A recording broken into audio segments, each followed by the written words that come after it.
तो कैसे हो आप सभी लोग। Welcome back to our channel एक एजुकेशन पॉइंट। मैं हूं आपका मेंटर आकर्षित श्रीवास्तव और मैं आज आपको पढ़ाने वाला हूं इकोनॉमिक्स का चैप्टर नंबर 3। ठीक है, चैप्टर नंबर 3 क्या है? Money and credit. बहुत ही हम लोग इजीली डिस्कस करेंगे, मिनट्स में चैप्टर खत्म करेंगे अपनी क्लास 10th का।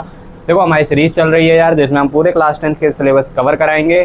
जा करके जाओ चैनल पे और पूरी चीज़ें देख लो यार, क्या है कैसे है। पूरा ज्योग्राफी वगैरह खत्म कराया हमने, लास्ट 2 चैप्टर्स उसके खत्म कराए हैं, अभी 2 इकोनॉमिक्स के खत्म कराए थे, तीसरा ये करा रहे हैं। ठीक है, तो हम लोग क्या कर रहे हैं, पूरी क्लास 10th की सोशल को, साइंस को या ऑल सब्जेक्ट्स का आ जाए तो कवर अप कर रहे हैं। ठीक है, चलो इस चैनल को बने रहने के लिए चैनल सब्सक्राइब कर लो और वीडियो को लाइक कर देना अगर अच्छी लगे तो। चलो स्टार्ट करते हैं बिना टाइम वेस्ट किए। हम बस कॉन्सेप्ट प्लस नोट्स देते हैं। ठीक है, देखो यहाँ पे बस कॉन्सेप्ट्स है और नोट्स है। तुम चाहो तो अपनी कॉपी निकाल करके ये सब लिख भी सकते हो। ठीक है, देखो ये सब छोटे छोटे पॉइंट्स हैं, छोटे छोटे पॉइंट रहेंगे ना, एग्जाम में तुम्हें पढ़ने में बहुत आसानी रहेगी। समझे इस बात को?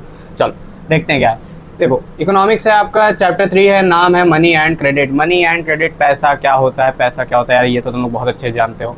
पैसे ही क्यों ना दुनिया है चल ही नहीं सकती है, सोच ही सकते हो। ठीक है, पैसा बहुत ज़्यादा इंपॉर्टेंट चीज़ है। तो ये जो मनी था उसकी कहानी कहाँ से शुरू हुई, जब मनी नहीं था पहले के समय में तो लोग कैसे चीज़ें खरीदते थे या बेचते थे, सारी चीज़ें हम इस चैप्टर में डिस्कस करने वाले हैं। मनी के ऊपर पूरा ही चैप्टर होने वाला है। मेनली हम इसमें एक्सचेंज की बात करेंगे। ठीक है, कि अगर पैसा नहीं था तो सामान का एक्सचेंज वगैरह कैसे होता था। चलो क्या टॉपिक्स कवर करने वाले हैं। सबसे पहले हम कवर करेंगे फॉर्म्स ऑफ मनी। मनी कितने फॉर्म के हैं, मतलब करेंसी जो है हमारी वो नोट होगी, कॉइन्स होगी, आफ्टर दैट बैंक में डिपॉजिट करते हो, ऑनलाइन चलाते हो, यानी मनी को तुम कितने फॉर्म्स में अपने पास स्टोर कर रहे हो ये देखने वाले हैं। ठीक है, मनी क्या है, मीडियम ऑफ एक्सचेंज कैसे बना। ठीक है, कैसे मीडियम ऑफ एक्सचेंज बना। क्रेडिट क्या होता है, SHG यानी सेल्फ हेल्प ग्रुप। इन 4 टॉपिक के बारे में हम बात करेंगे। ये चैप्टर खत्म हो जाएगा, कुछ भी ज़्यादा नहीं है, बहुत सिंपल चैप्टर है। देखो बहुत आसानी समझ में आएगा। देखो क्लास 10th में हो तुम, अभी से मेहनत करना चालू कर दो। ठीक है, अभी से मेहनत करोगे तो क्या होगा कि जो बीच में क्लास 10th में जो मेमोरीज बनती है ना, उन मेमोरीज को भी बना पाओगे। लेकिन अगर मेहनत नहीं करोगे तो क्या होगा कि फिर प्रेशर रहेगा दिमाग पर पे, पढ़ना है पढ़ना है पढ़ना है, उसी चीज़ में पगलाए रहोगे और फिर सारी मेमोरीज वगैरह सब कुछ पढ़ाई में ही चला जाएगा। ठीक है, बात को समझो, इन्जॉयमेंट भी जरूरी है, पढ़ाई दोनों जरूरी है, लेकिन सही टाइम पे सब सही चीज़ें करो। अभी पढ़ाई कर लो, बीच में इन्जॉयमेंट कर लेना, लास्ट में रिवीजन करके बढ़िया जाना, 10th का एग्जाम देना, अच्छे नंबर आएंगे, मेरी गारंटी है। चलो देखो सबसे पहले हम थोड़ा सा इंट्रो के साथ चैप्टर को स्टार्ट करेंगे। बार्टर सिस्टम क्या होता है, क्या बार्टर सिस्टम। बार्टर सिस्टम जो है, where goods are exchange to buy is known as double coincidence of want. देखो बार्टर सिस्टम वो सिस्टम है जो कि पहले के ज़माने में यूज़ किया जाता था। बार्टर सिस्टम मेनली होता क्या था, बार्टर सिस्टम में मैं आपसे कुछ सामान खरीद सकता हूँ, आप मुझसे कुछ सामान खरीद सकते हैं, लेकिन आपको जो चाहिए वो मेरे पास होना चाहिए और जो मुझे चाहिए वो आपके पास होना चाहिए। कहने का मतलब है जब हम गुड्स का एक्सचेंज करते थे, बार्टर सिस्टम में क्या होता है, एक्सचेंज होता है किसका, गुड्स का एक्सचेंज होता है। किसका, गुड्स का।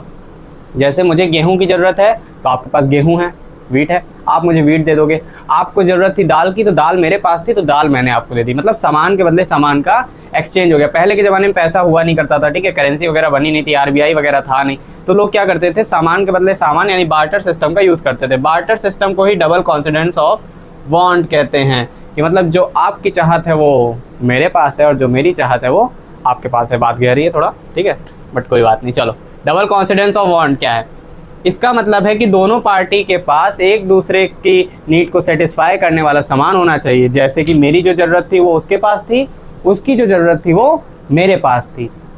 मुझे वीट चाहिए था जो उसके पास था, उसको दाल चाहिए थी जो मेरे पास थी। समझो, दोनों की नीड सेटिस्फाई होगी तभी यहाँ पर आप डबल कॉन्सिडेंस ऑफ वांट यानी बार्टर सिस्टम का यूज़ कर सकते थे। ठीक है, लेकिन ये लिमिटेड था, क्योंकि अगर ऐसा ज़रूरी नहीं है ना कि मुझे अगर गेहूँ चाहिए तो उसके पास चलो गेहूँ है, उससे दाल चाहिए तो मेरे पास ज़रूरी नहीं है ना कि दाल हो, या उसे कुछ और चाहिए, मान लो उसे जूता चाहिए तो ज़रूरी थोड़ी ना है कि मेरे पास हो, पहना हो बात अलग है, ज़रूरी नहीं है ना मेरे पास एक्स्ट्रा हो उसको देने के लिए। ठीक है, तो ये लिमिटेशंस थी कुछ कि जिसकी वजह से बार्टर सिस्टम सही से काम नहीं कर पाता था। चलो money the medium of exchange. Money कैसे मीडियम ऑफ एक्सचेंज बना, सबसे पहला देखो, money acts as intermediate in the exchange process, it is called medium of exchange. देखो जो मनी है उसको एज अ इंटरमीडिएट यूज़ किया गया किसी भी चीज़ को एक्सचेंज करने के लिए, किसी भी कमोडिटी या सर्विस को एक्सचेंज करने के लिए क्या मनी का यूज़ किया गया। क्यों? कि बार्टर सिस्टम की लिमिटेशन ये थी कि हर बार ऐसा नहीं होता था कि जो सामने वाले को चाहिए वो हमारे पास हो, जो हमें चाहिए वो सामने वाले के पास हो, ऐसा ज़रूरी नहीं होता था।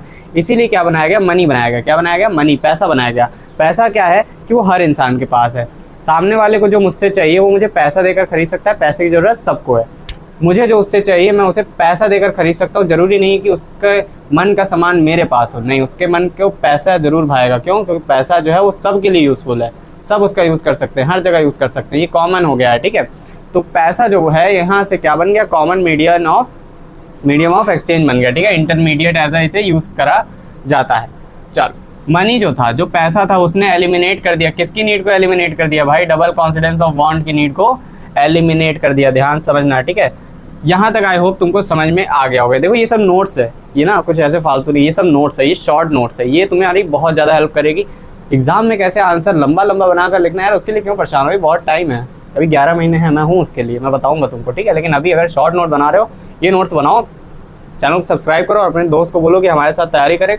कोई क्वेश्चन हो, डाउट हो, कमेंट सेशन पूछो, 24 घंटे तुरंत तुमको रिप्लाई मिलेगा हर चीज़ का, ध्यान रखना, ठीक है। 24/7 आप कभी भी कमेंट कर सकते हो। चलो, मॉडर्न फॉर्म्स ऑफ मनी। आज के फॉर्म में देखा जाए, देखो आज क्या है, आज जो पैसा है उसको बहुत सारे फॉर्म्स में स्टोर किया जाता है।